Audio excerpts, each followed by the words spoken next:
At 16 years old, Ethan Hayes walked into the Northwood High School library during third-period study hall, pulled a 9mm Glock 19 semi-automatic pistol from his gray JanSport backpack, and murdered his 15-year-old ex-girlfriend, Amelia Vance, as she sat reading at a polished oak table near the American history section. The act, executed with a chilling deliberation that belied his adolescent frame, took less than 10 seconds, a brutal and irreversible punctuation mark on a Tuesday morning that had, until 8:52 a.m. on October 24th, felt entirely ordinary. The library, a sunlit space usually filled with the quiet rustle of turning pages and whispered conversations, was transformed into a tableau of unimaginable horror, the sharp, percussive blasts of the firearm echoing off the high ceilings and sending waves of panic through the rows of bookshelves. Amelia had been in the middle of highlighting a passage in The Great Gatsby for her English literature class, a yellow marker still clutched in her hand when the first of 3 bullets struck her. The contrast between the mundane academic task and the savage violence that ended her life was a detail that would haunt investigators, jurors, and the small suburban community of Maple Creek for years to come. The relationship, once a source of teenage joy and whispered secrets shared in these very same hallways, had metastasized into a possessive obsession that culminated in a final, public act of annihilation. The case that followed would not be a whodunit, as Ethan Hayes dropped the weapon and sat down in the chair opposite Amelia's lifeless body to await the inevitable arrival of law enforcement, but a deep, agonizing exploration of why, peeling back the layers of a seemingly normal teenage romance to expose the profound darkness that had been festering just beneath the surface. This is a story about the subtle warnings, the digital footprints of a mind unraveling, and the devastating failure of a community to recognize the danger hiding in plain sight. If you find value in these detailed investigative accounts that honor the victims while seeking to understand the complexities of the crime, we would be grateful if you would subscribe to this channel and share your thoughts in the comments below. Your support allows us to continue bringing these important stories to light. Now, we return to the investigation into the tragedy at Northwood High. To understand the magnitude of what was lost, one must first understand Amelia Vance not as a statistic, but as the vibrant, multifaceted individual she was. Born on a warm June evening, Amelia was the only child of Mark and Sarah Vance, a local architect and a pediatric nurse, respectively. She was, by all accounts, a daughter who filled their quiet, 2-story colonial on Elm Street with laughter and an insatiable curiosity. She had her mother's warm, empathetic eyes and her father's methodical approach to her passions, which were numerous and varied. She was a dedicated member of the school's debate team, known for her ability to construct meticulous arguments with a calm, persuasive demeanor that often disarmed her opponents. Her coach, David Chun, would later testify that Amelia had a rare gift for seeing both sides of an issue, a trait that made her not only a formidable debater but also a cherished friend, the one her peers sought out for measured, compassionate advice. Beyond her academic pursuits, she was a burgeoning artist, her bedroom walls covered not with posters of pop stars, but with her own charcoal sketches and watercolor paintings of the nearby state park, capturing the shifting light on the reservoir with a skill that surprised her art teacher.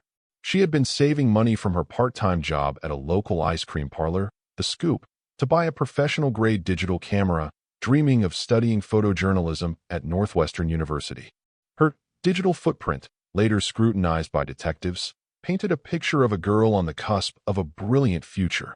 A Pinterest board filled with college dorm ideas, a Spotify playlist titled Road Trip Vibes for a future she would never experience, and a private blog where she wrote poignant, thoughtful short stories. Her last entry, posted 2 nights before her death, was a hopeful, introspective piece about the changing autumn leaves, an allegory for personal growth and the necessity of letting go of things that no longer serve you. It was a piece of writing that, in retrospect, read like a tragic, unintentional premonition of her desperate attempts to sever ties with the boy who would ultimately refuse to let her go. Her friends remembered her infectious giggle, the way she would absent-mindedly braid small sections of her auburn hair while deep in thought, and her fierce loyalty.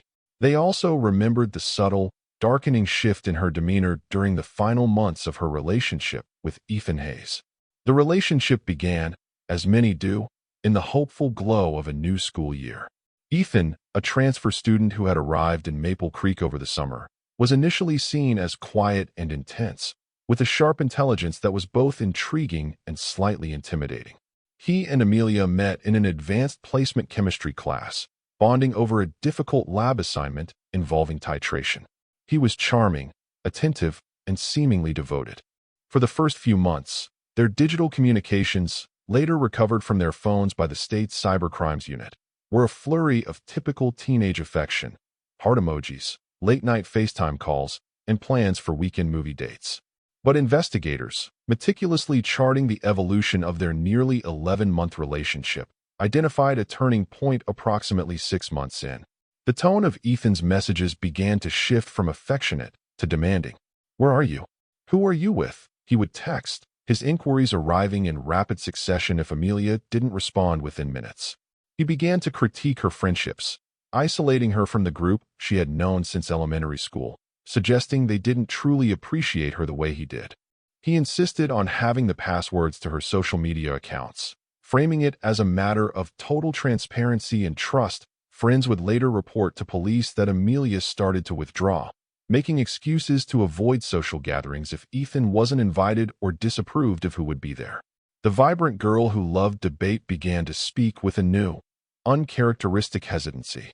The breakup, when it finally came, was not a singular event but a protracted, painful process that unfolded over the 3 weeks leading up to October 24th. Amelia initiated it, telling her best friend, Chloe, in a series of tearful voice notes, that she felt suffocated and scared. Her initial attempt to end the relationship was met with a torrent of manipulative messages from Ethan.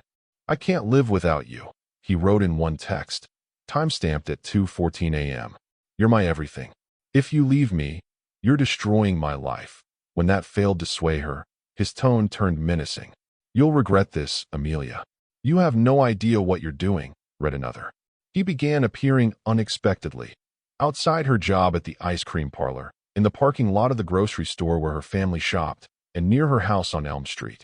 Amelia documented these instances in a locked notes app on her phone, a chilling diary of her growing fear. On October 20th, 4 days before the shooting, she blocked his number and all his social media profiles. That same day, according to transaction records, Ethan's father, a licensed gun collector, purchased a new gun safe. However, he failed to secure one of his older firearms, the Glock 19, which he kept in a bedside table, a fact that would later lead to charges of negligent storage against him. Ethan knew where the key was. The morning of October 24th dawned crisp and clear, a perfect autumn day. The sky over Maple Creek was a brilliant, cloudless blue. Amelia's mother recalled her daughter seeming lighter and more optimistic than she had in weeks. She had chosen to wear her favorite sweater, a soft, cream-colored cable knit, and was excited about a debate club meeting after school. She left the house at 7:30 a.m., waving goodbye to her father who was raking leaves in the front yard. At Northwood High, the first 2 periods proceeded without incident.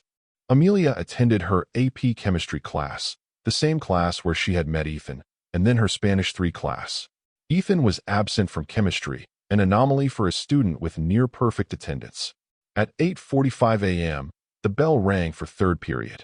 Amelia headed to the library for her scheduled study hall, exchanging a brief, smiling greeting with the librarian, Mrs. Gable.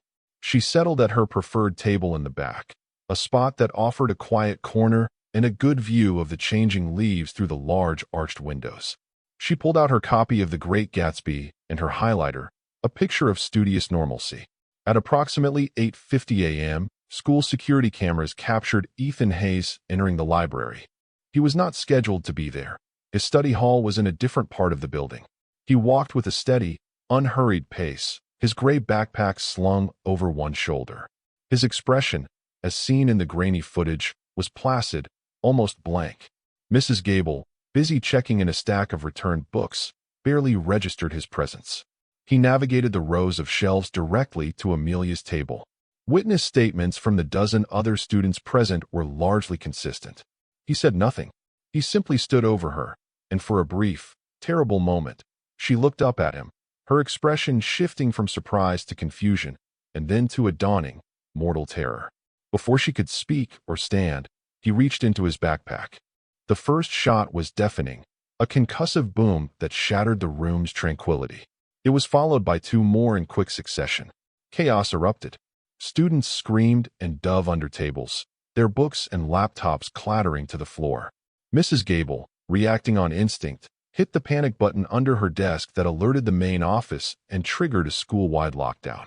Amid the pandemonium, Ethan Hayes simply lowered the gun, placed it gently on the table next to Amelia's book, and sat down in the empty chair across from her, his gaze fixed on the devastating result of his actions.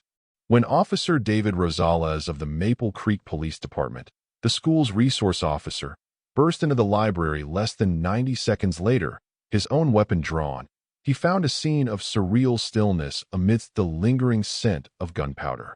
Ethan was sitting perfectly still, his hands resting on his knees, offering no resistance.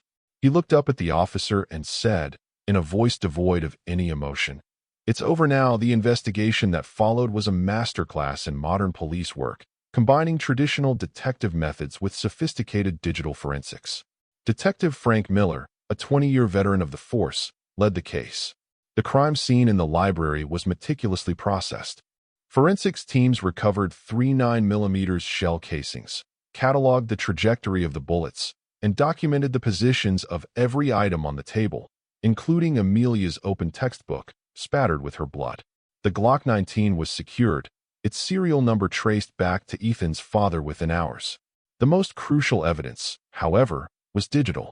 The Cybercrimes Unit performed a full forensic extraction of both Amelia's and Ethan's cell phones. On Ethan's device, they discovered a horrifying roadmap of premeditation. His search history from the preceding week included queries such as how to shoot a Glock 19, school shooting sentences for minors, and how long to hold a grudge. He had bookmarked articles about other notorious cases of domestic violence and school shootings. Most damningly, in a deleted notes file recovered by technicians, he had drafted what amounted to a manifesto, a rambling, self-pitying justification for his planned actions. He wrote of Amelia's betrayal and concluded with the line, "If I can't have her, no one can." Amelia's phone, meanwhile, told the story from the victim's perspective. It contained the screenshots she had taken of his threatening messages, the voice notes to her friend Chloe expressing her fear, and her locked diary detailing his stalking behavior. The contrast between the two devices was stark. One was a record of a young man's spiraling descent into violent narcissism, the other a record of a young woman's desperate, and ultimately failed, attempt to escape it. During his interrogation, which was videotaped, Ethan remained unervingly calm. He waived his right to an attorney, against the frantic advice of his parents who had arrived at the station. He spoke in a flat monotone, recounting the events with a detached precision, as if describing a movie he had watched. He admitted to taking his father's gun that morning, concealing it in his backpack, and skipping his first period class to wait for the opportune moment. When Detective Miller asked him why he did it, Ethan's response was chillingly simple. "She broke up with me," he said, as if that were a complete and logical explanation.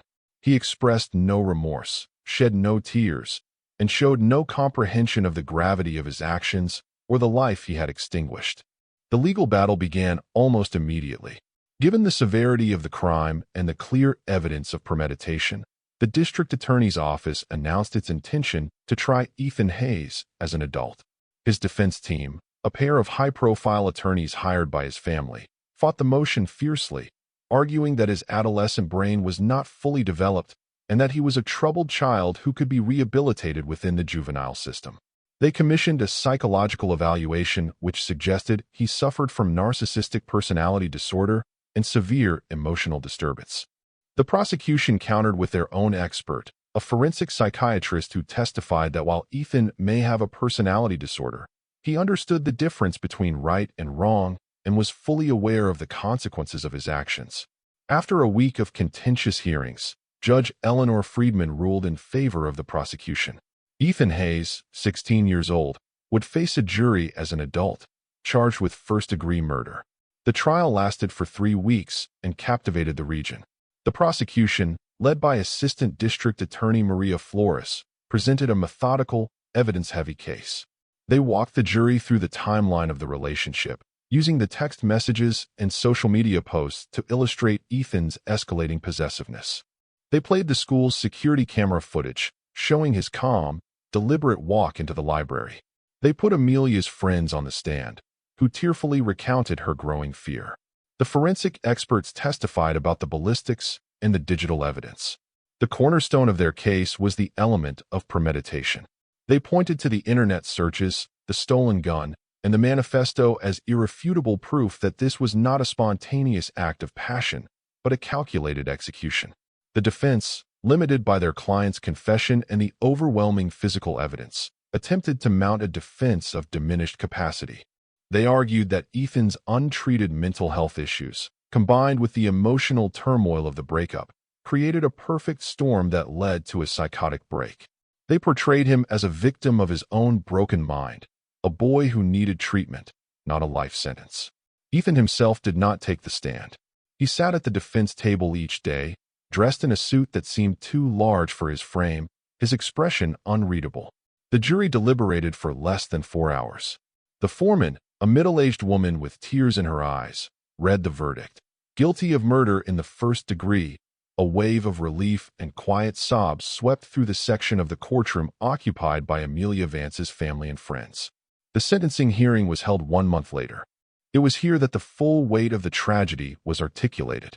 Sarah Vance, Amelia's mother, took the stand to deliver a victim impact statement. Her voice, though trembling, was filled with a powerful resolve. She did not speak to the judge, but directly to Ethan.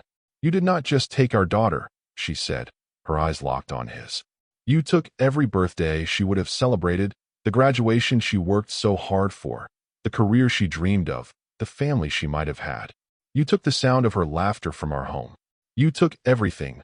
Mark Vance spoke of the profound, unending emptiness that now defined their lives. When it was time for the judge to speak, a hush fell over the courtroom. Judge Friedman, known for her measured and stoic demeanor, appeared visibly moved. She looked at Ethan Hayes for a long, silent moment before delivering her sentence.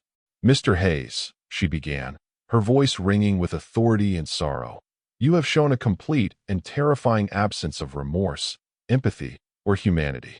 You acted as judge, jury, and executioner for a 15-year-old girl whose only crime was to exercise her right to leave a relationship that made her feel unsafe." She detailed the evidence of his meticulous planning, calling his actions the epitome of calculated evil. Then, she delivered the sentence that would make headlines.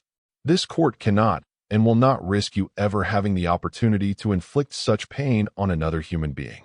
It is the sentence of this court that you be imprisoned for the remainder of your natural life, without the possibility of parole." She paused, then added the words that would be quoted in every newspaper. "Society has a right to be protected from you. The Vance family has a right to know you will never walk free. Lock him away forever." The gavel fell, a final, definitive sound. Ethan Hayes was led from the courtroom, his face still a blank mask. In the aftermath, the community of Maple Creek struggled to heal. Northwood High School installed metal detectors and created a new, stricter visitor policy. The library remained closed for the rest of the school year, eventually being renovated and renamed the Amelia Vance Memorial Learning Commons, a place of quiet reflection dedicated to the bright student who had loved it so much. The Vance family established a foundation in Amelia's name, providing scholarships for young women pursuing journalism and funding educational programs in high schools about recognizing the signs of toxic and abusive relationships. The case of Ethan Hayes became a tragic case study, a stark reminder of the darkness that can hide behind a placid exterior and the critical importance of taking the fears of young women seriously. The irreversible consequences of that single, violent act on a crisp October morning continue to ripple outward, a permanent scar on the heart of a town that learned in the most brutal way imaginable that the most dangerous monsters are often the ones we know.